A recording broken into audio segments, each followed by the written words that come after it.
mar ay warbaahinta qaranku booqatay isbitaalkii hore ee Digfaar oo dhismihiisii hore uu ku yaalay degmada Hodan ayaa waxay indhahaygu qabanayeen isbeddello xagga muuqaalka ah iyadoona walaalaha Turkiga ay ka dhiseen dhulkaasi isbitaal casri ah oo haatan dhismihiisu meel gabagaba ah marayo kaas oo dhawaan lagu wado in uu shaqo bilaabo. dhismaha isbitaalkan cusub ayaa yimid kadib markii isbitaalkii hore ee Digfaar waxyaalo ba'an ay gaarsiiyeen dagaaladii Muqdisho ka dhacay intii dalku burburka ka jiray waxaana qobrada dhismaha xaqiijiyeen in aan la dayactiri karin lana burburiyo halkaana laga hirgeliyay isbitaalkan cusub. waxaa inoo suuro gashay in aan indhaindhayno qaybaha ilaa haatan loo dhammaystiray agabyadii caafimaad ee loogu talagalay shacabka Soomaaliyeed in lagu dabiibo. qaybaha aan booqanayna waxaa ka mid ahaa qaybta umulinta haweenka iyo xanaaneynta dhallaanka oo lagu diyaariyey sariiro yaryar oo loogu talagalay in lagu koriyo carruurta ku dhalata dhiciska, qaybta shaybaarka iyo baarista dhiigga, qaybta jiifka bukaanada, qayb loogu diyaarin doono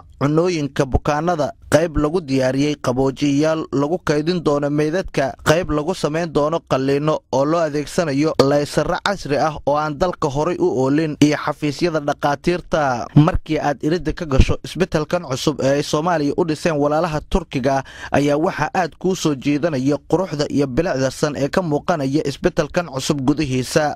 iyadoona sidoo kale gudaha isbitaalka laga hirgeliyey dhisme masjid lagu cibaadaysto. isbitaalkii hore ee Digfaar ayaa la dhisay sanadkii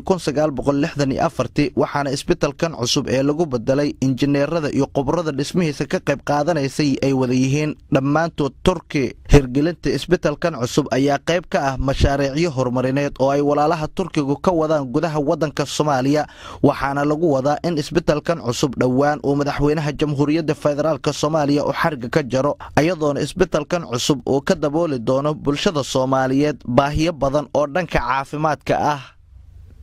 Sugaal Macalin Maxamuud, Telefishinka Qaranka Soomaaliya, Muqdisho.